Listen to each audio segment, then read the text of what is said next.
I've never played a game with mechanics like this.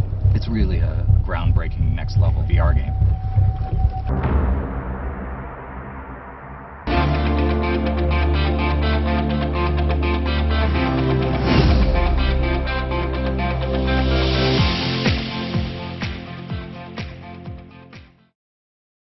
Some people think Phantom is a fantastical mix of sports kayaking and military sort of fused together. It was actually, the inspiration comes from history. It's a very real thing. So in the 1940s, the SBS was formed, the Special Boat Service.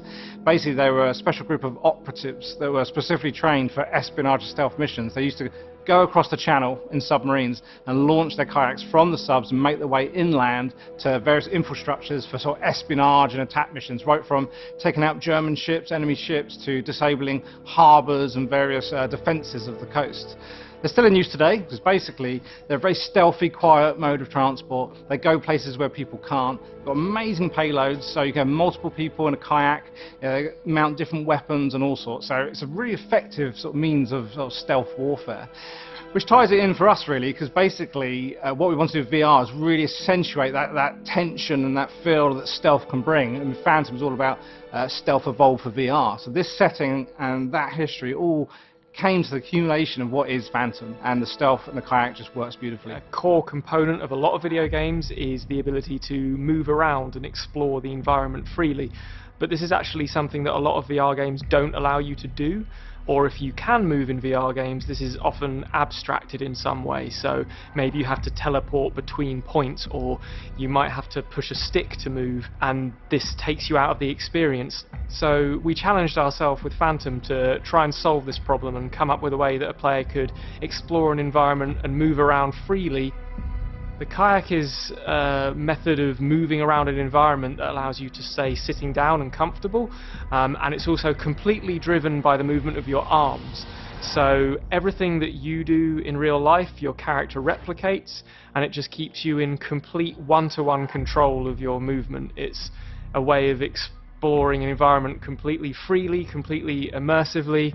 And not only does it solve the problem of movement in VR, it's also just a really fun mechanic in its own right. I've never played a game with mechanics like this. It's really a groundbreaking next level VR game.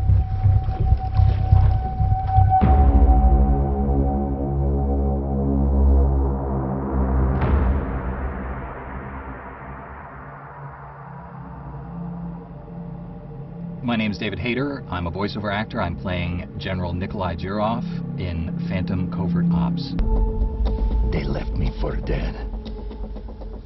But death is not my destiny. And the time has come for us to rise. The great flood, purifying the lands, returning us to the rightful, natural order.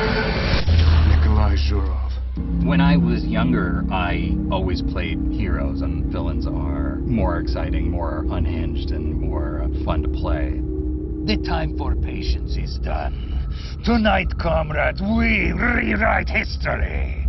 ZHUROV had attempted to dominate the world many, many years ago, and was defeated by a similar Phantom Covert Ops operative. So he's taken decades to rebuild his plan to conquer the world. He very much believed in the righteousness of his cause and will not be stopped. I had some VR experience, but it wasn't until we did this game where I got a hold of an Oculus Quest and really experienced how amazing the technology has become. If video games are like stepping into a movie, I mean, this takes that to a whole other level. Playing a stealth game in VR is different from just seeing it on a flat screen. You have to be aware of where all the non-player characters are in relationship to you, to the light, to the sounds that you're making. You have elements of that in 2D games, but it's so immersive. It's one of the finest stealth games I've ever seen, which I have some experience there.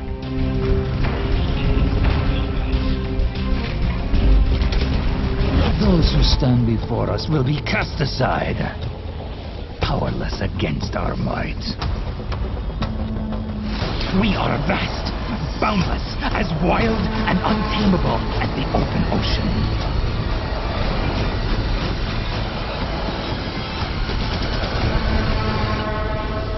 This time, nothing can stand in our way.